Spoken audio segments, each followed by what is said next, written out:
नमस्कार किसान भाइयों, मेरा नाम जितेंद्र क्वात्रा है और मैं 15वें विश्वविद्यालय में निदेशक प्रसार शिक्षा के पद पर कार्य कर रहा हूँ। किसान भाइयों, मैं बताना चाहूँगा ये जो हमारे यहाँ आजकल जो मेला चल रहा है, जब से विश्वविद्यालय की स्थापना हुई है तब से आज तक लगातार बिना किसी रुकावट के हम लोग साल भर में 2 मेलों का आयोजन करते हैं। एक खरीफ के मौसम में और दूसरा रबी के मौसम में। जो खरीफ का मौसम का जो मेला होता है हमारा जनरली जो है वो फरवरी मार्च में हम लोग आयोजित करते हैं। इसी क्रम में ये जो मेला हमारा है 7 से 10 मार्च में हमारे पंतनगर प्रांगण में इसको हम लोग आयोजित कर रहे हैं। और जो हमारा दूसरा मेला होता है रबी वाला मेला, वो हम लोग सामान्यतः अक्टूबर के माह में हम लोग उसको आयोजित करते हैं।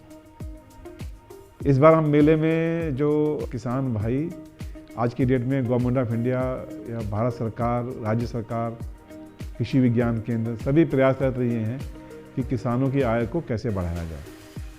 तो इसी क्रम में जो जितनी भी निवेश कंपनियां हैं, चाहे वो हम बीज की बात करेंगे, फर्टिलाइज़र की बात करेंगे, उद्यान के बारे में बात करेंगे, डेयरी के बारे में, पशुपालन के बारे में, मछली के बारे में, जितनी भी विधाएं हैं, जितने भी हम लोग किसान भाई व्यवसाय करते हैं, उन सभी के इनपुट जो हैं वो हम लोग इस मेले में किसानों को दे रहे हैं, ताकि एक ही प्लेटफॉर्म पे किसान भाई उन इनपुट को प्राप्त करके अपने उसको खेती में प्रयोग करें।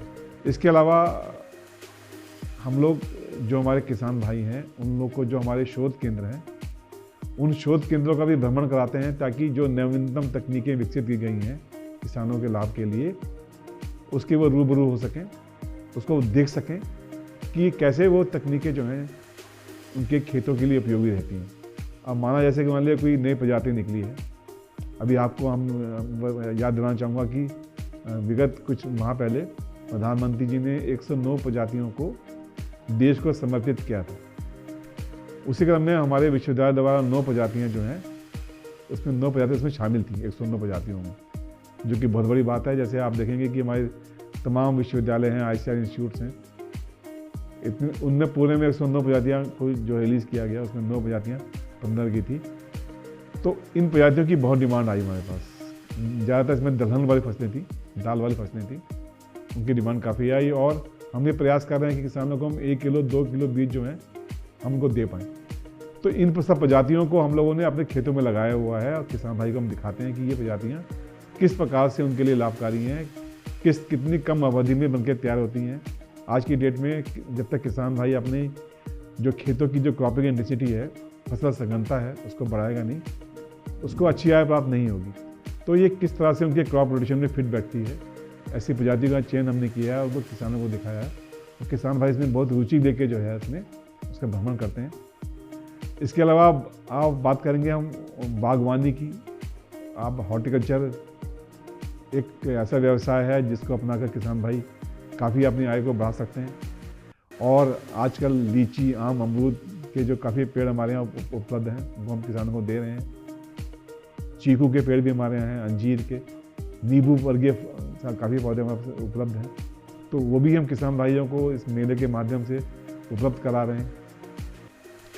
सब्जियों के जो उन्नत प्रजातियाँ हैं, सब्जी का भी बड़ा अच्छा योगदान रहता है किसान की खेती की आय बढ़ाने के लिए। तो सब्जियों के बीजों को भी हम लोग अपने विश्वविद्यालय में विभिन्न स्टॉल के माध्यम से किसानों को उपलब्ध कराते हैं और इसकी भी काफ़ी अच्छी डिमांड आती है हमारे पास। छोटे छोटे पैकेट हम बेचते हैं, मिनी किट बना के उसकी, ताकि ज़्यादा भी नहीं होता है, छोटी मात्रा में होता है।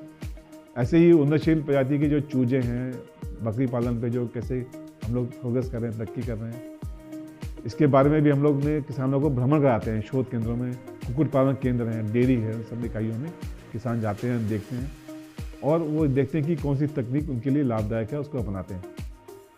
और इसके अलावा इस बार हमने आप एक चर्चा का विषय था गत दिनों में, जो हमारा ये उधम सिंह नगर का जिला है, पन्नगर का, यूनिवर्सिटी के एरिया भी उसी में आता है हमारा। और जो हमारा एडजॉइनिंग एरिया है यूपी का, जैसे मुरादाबाद, रामपुर, पीलीभीत वाला जो क्षेत्र है, यहाँ बेमौसमी धान की खेती की जाती है। इस मौसम में धान लगाते हैं और उसको किसानों को निश्चित रूप से धान में अधिक उत्पादन मिलता है, तभी उसको लगाते हैं। और लेकिन इसमें क्या है कि जो हमारे प्राकृतिक स्रोत हैं, उनका काफ़ी दोहन होता है। पानी की मात्रा, जो पानी का लेवल है वो काफ़ी डाउन चला गया है, और जो पानी हम लोग 10 फीट में 8 फीट में मिलता था वो 20-25 फीट में चला गया। और ब्लैक जोन की लेवल की श्रेणी जो है वो हम लोग इसमें पहुंचने वाले हैं। पानी का दोहन ऐसे करेंगे तो नेचुरल रिसोर्स का दोहन करना अच्छा नहीं है प्राकृतिक दृष्टि से, तो उसके लिए समर राइज को बंद करने की बात की गई है। और हम किसानों को ये जागरूक कर रहे हैं इस बार गोष्ठी के माध्यम से कि किस प्रकार आप जो बेमौसमी धान है उसको ना लगाकर उसके क्या क्या अल्टरनेटिव हो सकते हैं। आप किसी चीज़ को आप मना करते हैं कि मत लगाओ, तो फिर लगाओ क्या। उसके लिए हम किसान भाइयों को हम जो अल्टरनेटिव हैं उसके क्या क्या विकल्प हो सकते हैं वो भी चर्चा कर रहे हैं इस बार, कि मक्का लगाना है। इस बार मक्का की आजकल बड़ी स्कोप चल रहा है। आजकल प्रधानमंत्री जी ने कहा है कि जो है 20% जो है इथेनॉल की ब्लेंडिंग होगी, तो ताकि उसे जो वातावरण है वो भी अच्छा रहेगा। तो मक्का का काफ़ी बढ़िया है, मार्केट भी है क्षेत्र में, और अच्छी अच्छी फैक्ट्रियाँ भी हैं जो मक्का को खरीद रही हैं, तो वो कर सकते हैं। इसके अलावा फिर गन्ने की खेती लोग कर सकते हैं।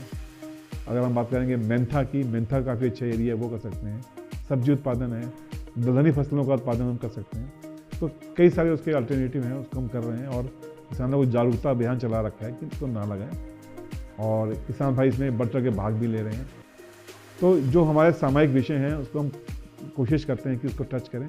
इसके अलावा किसानों की जो समस्याएं आ रही हैं खेती बाड़ी में, पशुपालन में, उसकी भी चर्चा हम लोग करते हैं। उनके प्रश्न पूछे जाते हैं, उनका जवाब हम कृषि गोष्ठी के माध्यम से देते हैं। तो इस प्रकार से हम ये कोशिश कर रहे हैं कि जो भी किसान भाई की चीज़ फ़ायदेमंद हो। हमने ये भी व्यवस्था कर रखी है इस बार मेले में। आप देखेंगे कि अब किसान भाई को कुछ जानकारी नहीं होती है, वो आते हैं, जहाँ तक नई जानकारी है। कुछ किसान भाई ऐसे भी हैं जिन्होंने कभी आज तक ज़िंदगी में अपना ब्लड टेस्ट नहीं कराया, शुगर टेस्ट नहीं कराया। अब वो उन्हें पता ही नहीं कि उन्हें शुगर है, बीपी है, क्या प्रॉब्लम है। जो शहरी जनसंख्या है वो तो जानती है, लेकिन जो गांव की जनसंख्या है उन्हें नहीं पता है। तो यहाँ पर उनका ब्लड टेस्ट हम लोग कराते हैं, और उनका बीपी भी हम लोग नाप रहे हैं, कि ताकि उन्हें कम से पता चले कि उनकी बीपी का इशू है क्या है। और किसान भाई ये कहते हैं कि जगह जगह जाके साहब हम 15 के मेले में गए, हमें पता लगा कि हमको साहब हमको बीपी की समस्या है, हमको तो जो है शुगर हो रखा है, तो अब हम उसका भी इलाज करा रहे हैं। तो इस तरह के जो हम लोग लाइफ चेंजिंग जो एक्टिविटीज़ हैं वो प्रयास करते हैं किसानों को हम सोचें, उनके लिए अपनाएं और उनके लिए क्या फ़ायदेमंद हो सकता है। इस तरह से कई सारी गतिविधियाँ हम लोगों ने कर रखी हैं। और इस बार हम जहाँ तक अभी हमारे पास रिकॉर्ड अवेलेबल था, लगभग 380 स्टॉल्स जो हैं हमारे इस बार लगाए गए हैं, छोटे बड़े स्टॉल मिला के। और इस बार अभी तक जो है हमारे पास जो जनसंख्या आई है 15,000 के आसपास किसान जो है हमारे इस मेले में प्रतिभाग कर चुके हैं। और बाकी तो मेले में खूब भीड़ है, आपने देखा होगा काफ़ी भीड़ है, लेकिन ये किसान है, ये एक्चुअल किसान जो आए हैं। वैसे तो हमारे यहाँ लगभग 30-35 हज़ार के लोग आसपास के लोग मेले में आते हैं इस मेले में, लेकिन जो एक्चुअल किसान है वो 15,000 के आसपास जो हैं इसमें मेले में प्रतिभाग कर चुके हैं। तो मेरा आगे भी यही अनुरोध रहता है किसान भाइयों से। मैं अपनी तरफ से और जो हमारा विश्वविद्यालय है उसकी तरफ से भी मैं आप सबसे अनुरोध करता हूँ कि आप अधिक से अधिक संख्या में इस मेले में आएँ और प्रतिभाग करें। इसका टाइम पता है हमको कि हमको जो हमारा मार्च का मेला है, खरीफ का मेला, वो मार्च में होना है, और जो हमारा सर्दी वाला मेला है, रबी का मेला, वो हमारा अक्टूबर में होना है।